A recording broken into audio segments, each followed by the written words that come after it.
All right, good morning, everyone. Happy Wednesday. It's good to see you all. Anybody who's coming in, feel free to fill in. There's plenty of seats like in the middle and up front. Before I introduce our lecturer for today, just a reminder, make sure that cell phones, headphones, any like music or any devices that might be distracting during the lecture should be put away. And make sure you have paper, pen, and pencil out for your lecture notes. If you have any questions about the lecture, there should be a little bit of time at the end, and you can come up and talk to our speaker to ask him. But as he presents, make sure that your full attention is on him. Please keep all side conversations until after the lecture is over. So without further ado, I'd like to introduce Dr. Alessandro Rovati, who's going to be talking to you on the Benedictine Hallmark of Love today.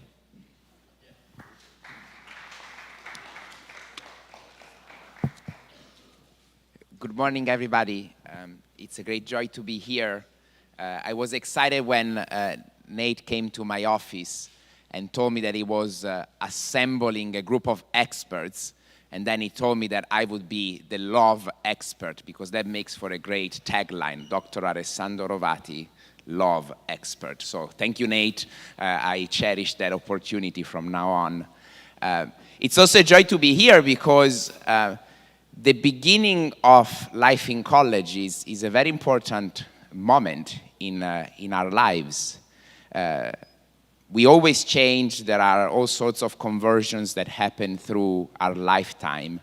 But the moment of college is really a moment in which the face, the look, the way we become adults and we enter in relationship with the world and everybody becomes solidified in us. So that these years are really important, not because after this you'll be done and you can retire. There will be all sorts of new adventures, challenges, opportunities.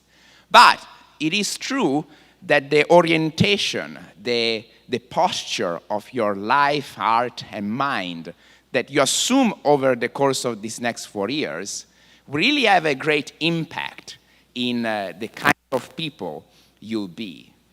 Which is why it's a privilege and an honor to have a chance to think together about these things as you begin your journey. Today we talk about the hallmark of love. You have already talked about community, you have talked about discipline, you have talked about prayer. Hopefully it's not lost on you that you have not talked about knowledge yet.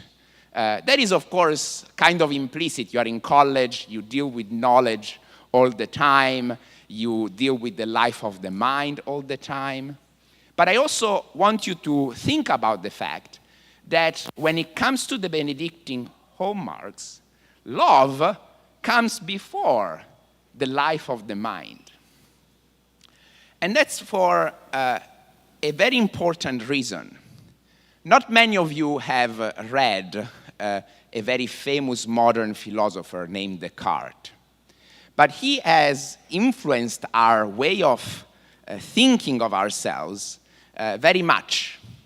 We think of ourselves as brains on a stick, where the mind is really the driver of everything we do, of how we act. We think of ourselves as thinking things, thinking beings. And of course, that is true.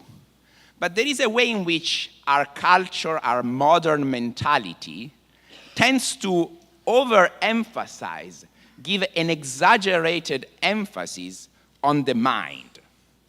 It excarnates, it divides the life of ideas from the much broader life of what it means to be a human being.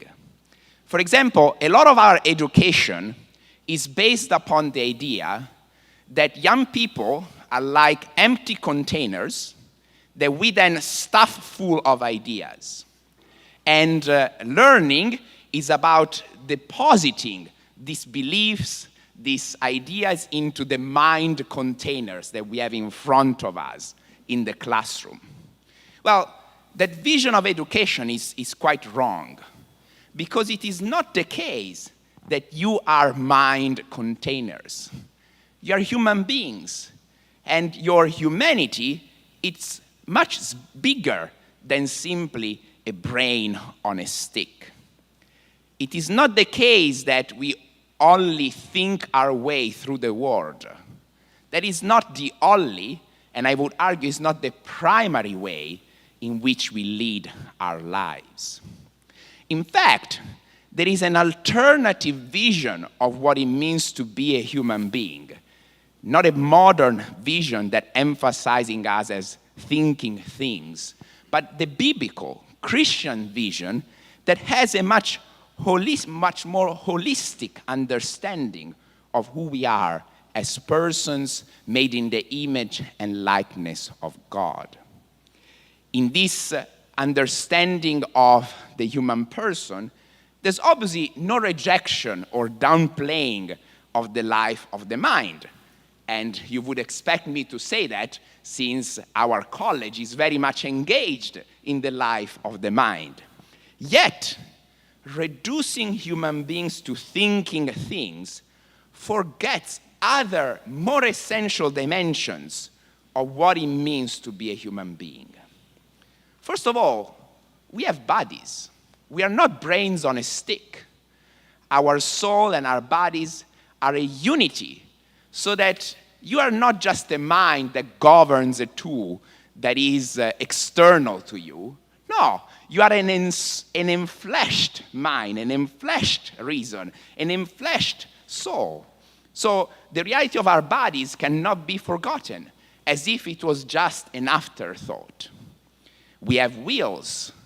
We want, we pursue, we follow certain desires, which in turn create certain habits, such that, for example, most of the time, you're not thinking through every little thing you do.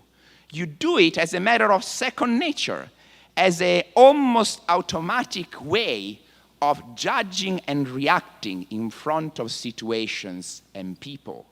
This is what the philosophical tradition calls habits, or virtues when the habits are good, and vices when these habits are bad. Finally, we need to keep in mind the essential part that relationships play in our human life. Again, we are not isolated brains on a stick, but instead we are always related to others. We are always interdependent. We are always shaped by those with whom we walk and interact. Now, because of this greater, more holistic understanding of the human being, the Bible does not talk about the core of who we are as human beings in terms of brains or minds. Instead, it identifies the core of who we are with the heart. When you read the Psalms, when you read the prophets, when you read through the whole biblical narrative, the heart is described as the center of the human person. Now, I say heart, you immediately think about the Hallmark cheesy cards for Valentine's Day. No, that's not what the Christian tradition means by referring to the heart. There's no sentimentalism here, but it's the attempt to name the core of who we are in a way that it's more all-encompassing of our human nature, a way to describe the human being that is attuned to the fact that love plays a most fundamental role in our lives. You can see that, for example, from the fact that the greatest commandment in Scripture, the one that is at the root of all the other commandments, is the following: you shall love the Lord your God with all your heart, with all your mind, and with all your soul, and your neighbor as yourself. Augustine, one of the great saints and theologians of the Christian tradition, parenthesis, our current Pope, Pope Leo XIV, is an Augustinian, someone who is very much shaped and loves Augustine, which is why I think Augustine is a good thinker to be in conversation with at this time of our life in the church. Augustine, thinking through the important role that love plays in our life, warned his readers thus: if we know, we should love, because knowledge apart from love does not save. Knowledge puffs up, but love builds up. If you wish to confess, to talk about God and not to love him, you are beginning to be like demons who hate the one they know because of their wickedness. But we are called to love the one who forgives our wickedness. Knowledge without love is something that doesn't lead to our flourishing. This is true in all aspects of our life, but especially in the ones that matter the most. You can know a lot about a person. I'm sure you are starting to know a lot about your suite mates, but that does not mean that you love them. Actually, the knowledge that you're gaining might be exactly the reason why things are getting tense and difficult. Accordingly, knowledge without love does not lead to unity necessarily. It can lead to exactly the opposite. Now, when it comes to the life of faith, that is even more heightened, because the life of discipleship is not just about learning more and more information about God, the Bible, and the divine things. There's no sanctification by information. Right? We do not become holy in as much as we fill ourselves with more information. We cannot think our way to holiness. In fact, what Augustine emphasizes is that the beings, the creatures that know God the best are the demons, the ones who are against God the most. Now, that suggests to us that formation in all aspects of our life, but especially formation at Belmont Abbey College, formation in the classroom, in student life, in your athletic endeavors, formation must be for the sake of love. Because without love, the formation you receive will not turn you into the kind of people who can flourish and who can glorify God in all things. Of course, for formation to lead us to love, to charity, requires a path of ongoing purification.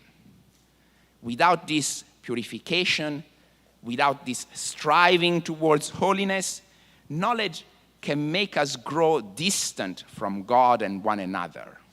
So rather than being something at the service of our calling, it becomes something that is an enemy of it.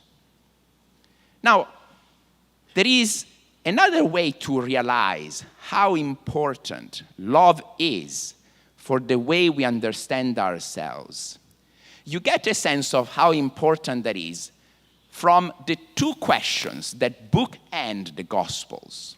Two questions that Jesus asked at the beginning of the Gospel, one, and at the end of the Gospel. And we should pay attention to what they are. The first question that he asked the disciples at the very beginning of their first encounter was, what are you looking for? What do you want? In a moment, we'll reflect on the fact that that's another way to ask, what do you love? What are you seeking? But then, all sorts of things happen in the next 3 years. And the last question Jesus asks to his disciples, Peter in particular, is this one. Do you love me? Now you can see from these two questions that bookend the entire trajectory of the life of the disciples with Jesus, that Jesus cares deeply about our love. That actually what is after is not brains on sticks, but hearts that come to be united with him by loving him. Let me focus on the first of these two questions. The second one we can do another lecture another time. What are you looking for? It is so important to appreciate the full importance of the fact that Jesus begins the dialogue with the disciples with this question: what are you looking for? That means that he knows that we are what we desire. That is, we are what we love. Think about it. We use our time, our energy, our money in different ways, depending on what we love, depending on what we want. I love AC Milan, my soccer team from Milan, Italy, where I grew up, which means that I spend time following the news about AC Milan, and probably you don't. Why? Well, because you have not come to see the beauty and truth of AC Milan yet. This morning, you woke up and you did something, right? It might have been a class, it might have been a training, it might have been whatever it was.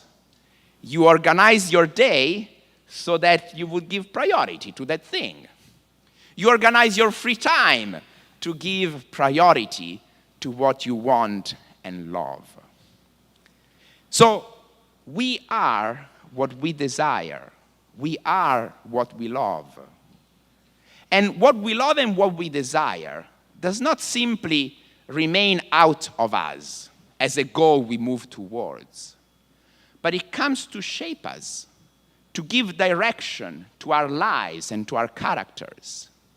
So if you love a certain sports, well, that doesn't remain just outside of you. It comes to change you. For example, you become a fit person for the sake of competing in that sports. You become knowledgeable about its history, its rules, its techniques. So again, what we love matters not just because we move in that direction, but because as we move in the direction of what we love, we are changed. We are shaped by what we are pursuing. In time, our loves turn us into a certain kind of person. Finally, the other way to think about this is that we imitate the ones we love. We come to identify ourselves with the ones we love so that they become a way in which we relate to the world. If you love your mother and father, there are all sorts of ways in which that relationship has shaped you. If you love your friends, there are all sorts of ways in which that relationship is shaping you. So that little by little, certain languages, certain ways of spending time, certain interests become your interests, your language. I see that with my 10 and 7-year-old that every once in a while comes home telling me about the latest meme that their friends at school have disclosed to them. And so now we are in the 6-7 phase. Hopefully you have already moved beyond that, but there's a lot of 6-7 in my household, which I could quite frankly do without. But that tells you though something important. You love, you come to imitate the ones you love. My kids don't even know what's the origin of this meme, and neither do I. Maybe you can give me a lecture afterwards. But the point is that what we love, who we love, comes to determine who we become. So, the question in life is never if we love something or someone. The question in life is always what or who do you love? It's not a matter of if, It's a matter of what or who. That's why part of growing up, part of becoming an adult, part of maturing is to discern and to evaluate our loves, the people we admire, the things we give our time to. Do what I love lead to my flourishing? Does what I love make the ones around me flourish? Does it measure up to my desires, my expectations, my longing for fulfillment? These are questions that often we forget to ask, but they are there, implicit in the way we relate to the world. We always give answers to these questions, whether we are mindful of it or not. Well, part of the work, the proposal of a college like ours is to bring some of these questions to the forefront so that we can get used to asking them and asking them often, so that we might pursue what makes us flourish and reject what doesn't. Now, what is the criterion that we can use to discern? What is the way, the method we can understand what upbuilds us and what destroys us? Once again, the Christian tradition has identified in the heart this fundamental criterion. There is one very famous question that the church puts at the very beginning of the catechism. Again, a quote from St. Augustine. In this quote, Augustine talks about the restless heart with which God made us. A restless heart that finds its fulfillment, its peace, its rest only in God. There is this restless heart, this desire for happiness, this longing for fulfillment at the center of who we are. And this restless heart is like a compass that gives life direction, or like a metal detector that vibrates when it meets what corresponds to our authentic desires. Now, this is not a Christian thing. Again, the restless heart is within each and every one of us. You can tell that that's the case because often the great and famous pop artists of our age speak of this restless heart, of their desire for happiness, even if they have very little or sometimes nothing to do with the Christian faith. Think of Lady Gaga. Are you happy with this modern world? Have you found what you were looking for? That's the question that she sings about. Or you can think of the musical The Great, The Great Showman. Right? Never enough. I could have all the stars, I could have all the planets, but even that will never be enough. Or you can think of Billie Eilish. Right? What am I made for? What am I made for? I'm made for happiness. Something I don't know, but something I'm looking for. These are the most popular anthems out there in the world. Again, they come from people who have very little to do with the faith. And yet, they give witness to this compass that God has placed at the core of all of us. This restless heart that gives life direction, that constantly judges whether things stand up to our desire for happiness or not. Again, to turn to the Gospels, not that the poets I just mentioned are not authoritative, but to turn to the Gospels, we could see in them the same kind of proposal, The disciples say, weren't our hearts burning as Jesus spoke to us? Or Elizabeth meeting Mary and the Messiah in the womb of her, who experienced the leap of the child in her womb. So there is this criterion that we are given. We who are made in the image and likeness of God are given this gift to call, to find the echoes of our divine calling. Yet, our hearts are also wounded by the reality of sin. They are this gift that calls us towards our eternal destiny. But we often do not understand ourselves. We are sometimes a mystery to ourselves. We do not know what we really want. We do not know what we really love. Furthermore, sometimes we mistake what hurts us with what gives us life. I used to do this all the time in the science building. I had an office without windows in the very first floor, very close to the vending machines.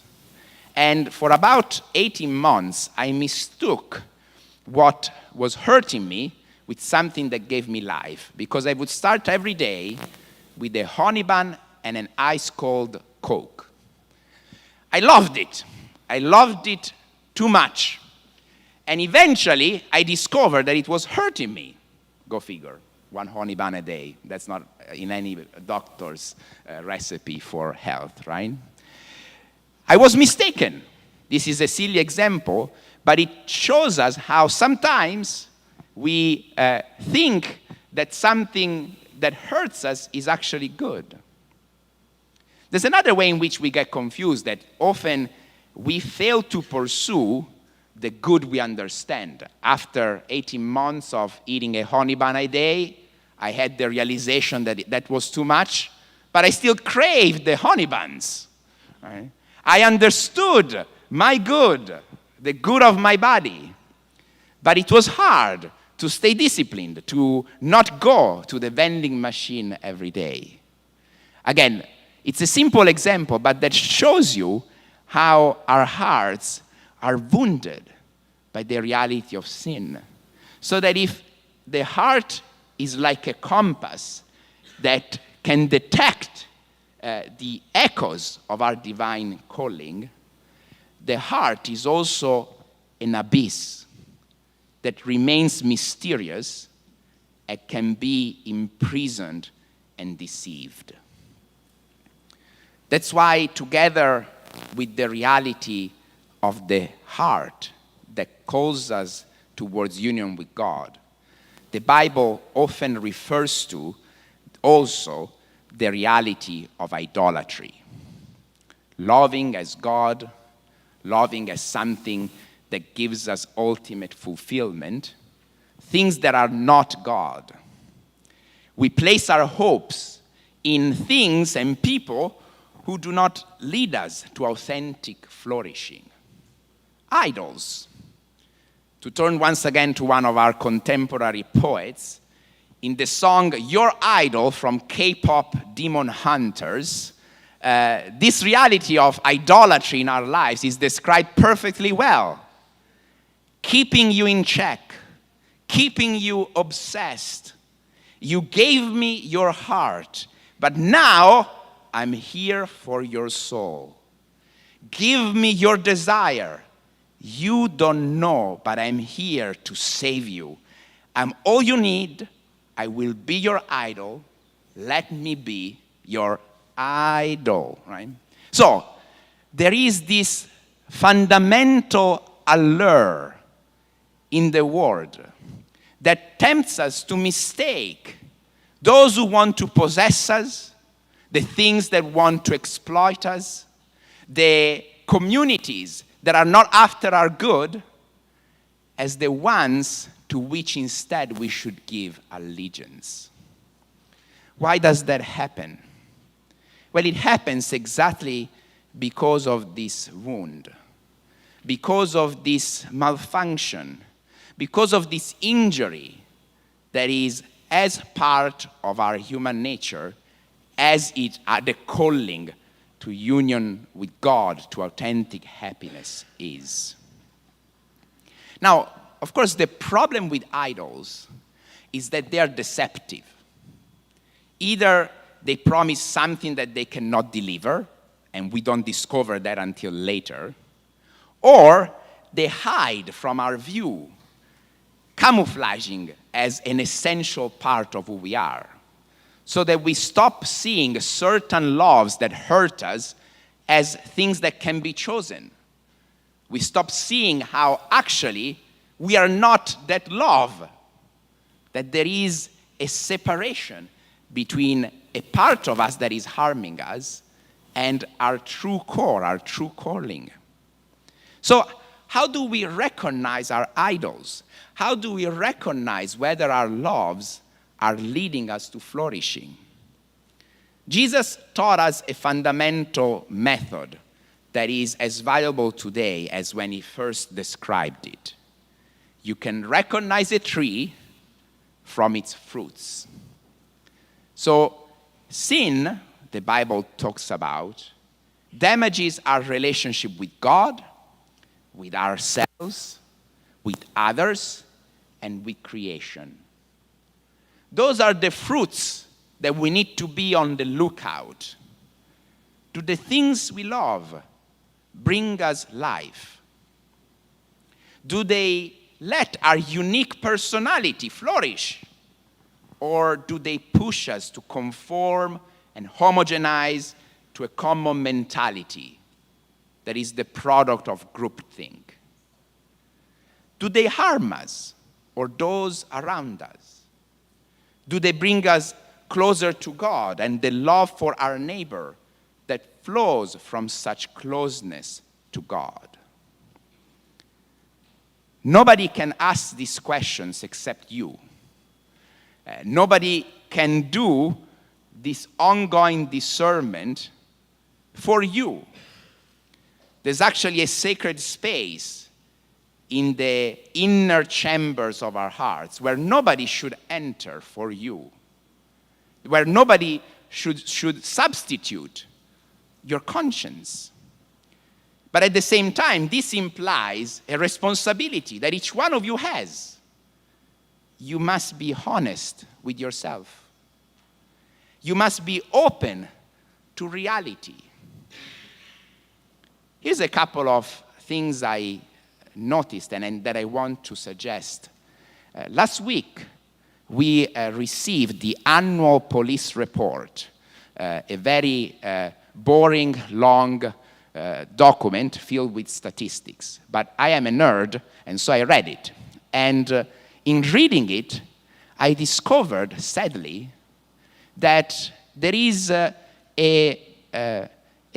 pretty consistent streak of sexual assaults on campus.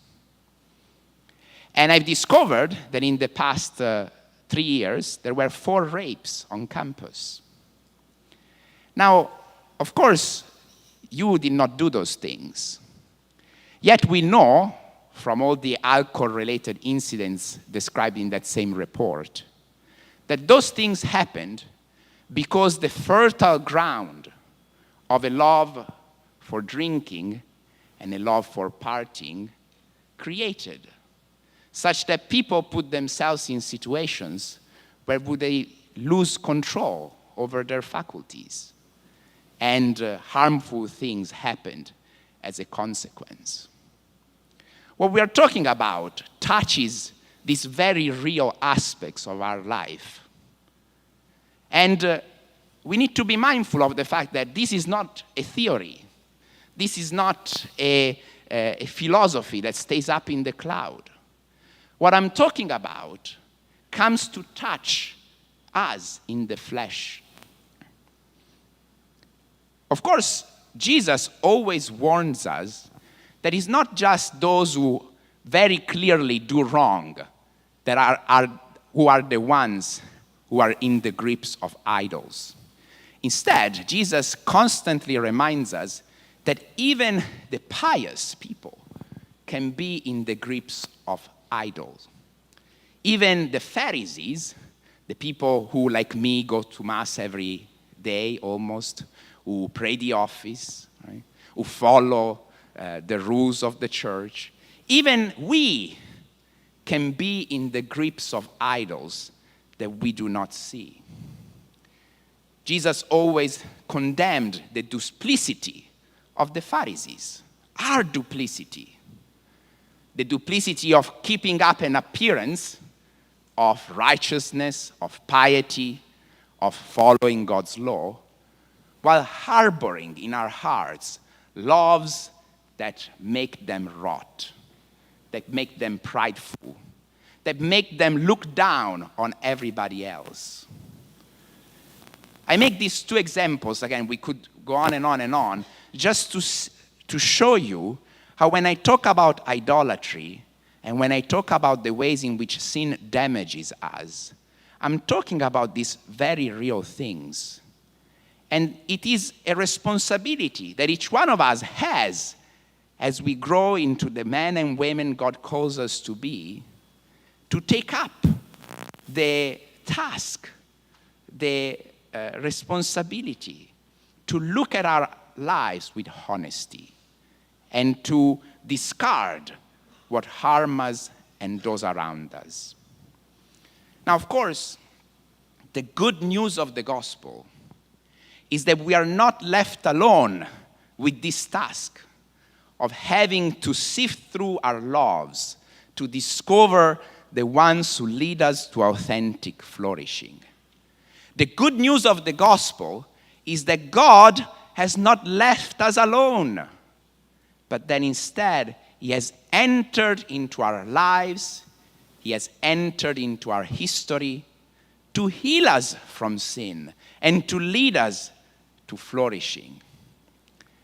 At the beginning of being a Christian, Benedict XVI said in his encyclical, God is Love, at the beginning of being a Christian, there isn't an ethical choice or a lofty idea. There is the encounter with a person that changes our life and gives it new direction. It is in this encounter with Jesus that the mystery of who we are and what we are called to be is revealed. Without it, we would be unable to escape the confusion and deception that often grips our life. But with Him instead, with His grace, with His companionship, we can be healed from the fundamental wounds caused by sin. And through grace, we can make that journey towards our eternal destiny, which alone we would be incapable of.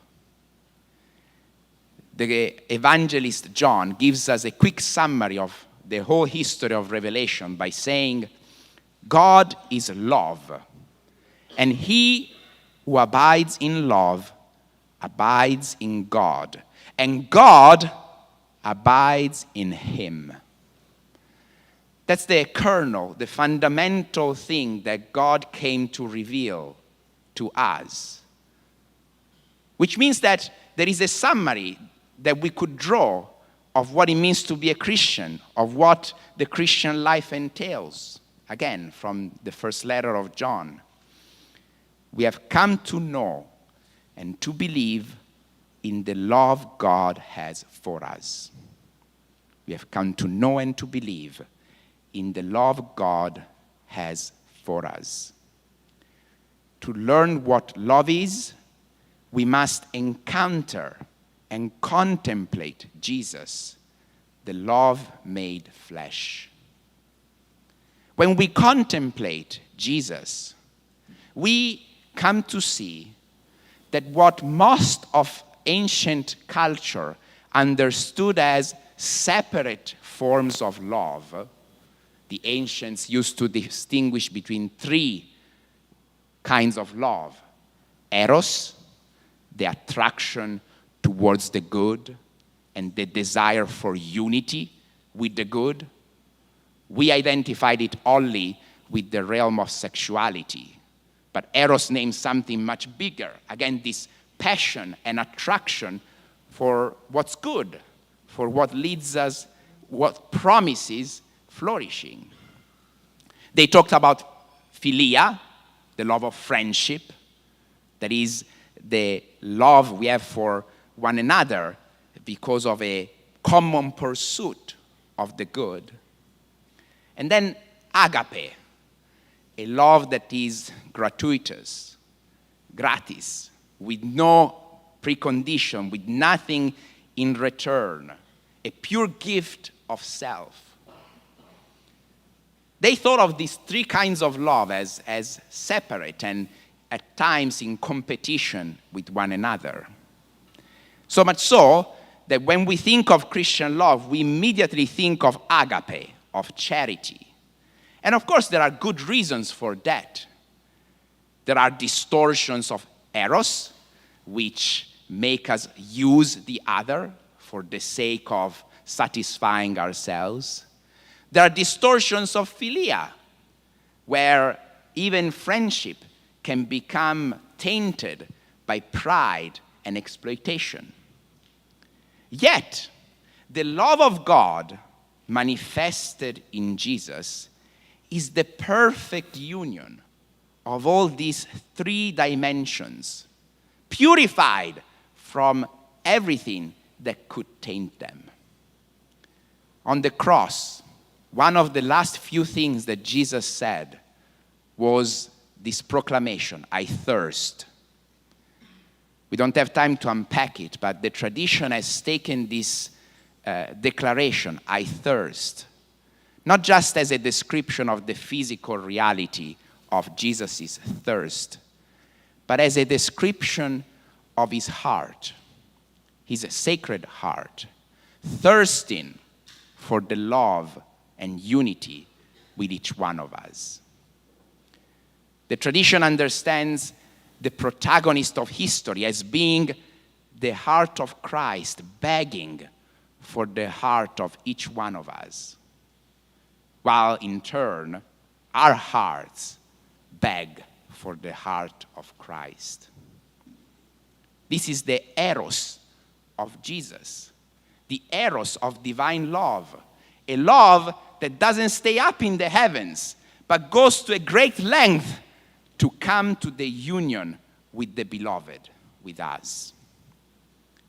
Then there is Jesus' way of describing the disciples as friends, as people with whom he would journey, as people whom he would accompany faithfully.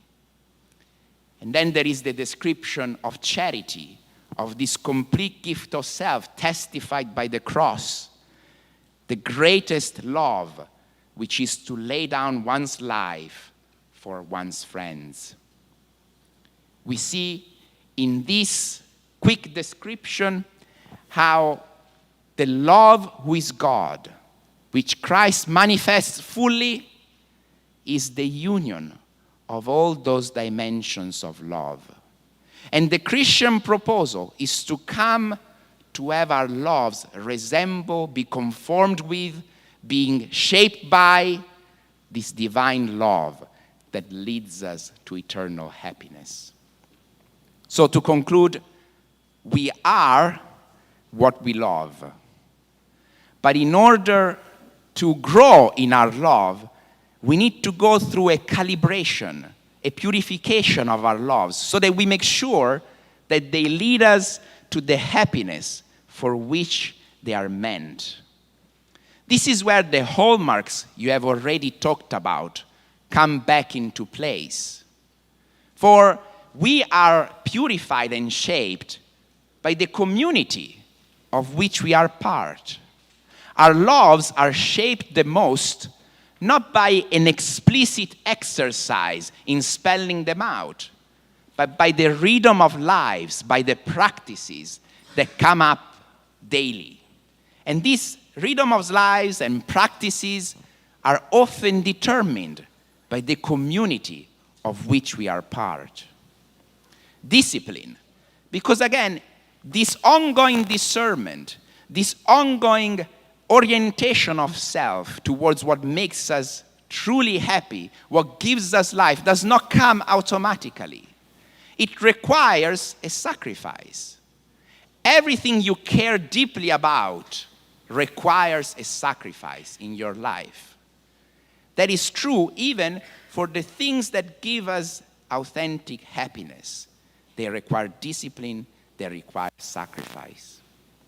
And finally, prayer. For as Father Elias has described to you, none of this is possible by ourselves. None of this is possible through our own titanic efforts. It is a grace we need to constantly beg for, a grace we need to constantly be open for. Which is why the last word I want to leave you with is the word freedom. You're free. Nobody can take up this journey on your behalf. Nobody can engage with this heart of yours on your behalf. Nobody can be on the lookout for the fruits of how you live and love on your behalf. Which means that the question is, what are you looking for? Goodbye and thank you very much.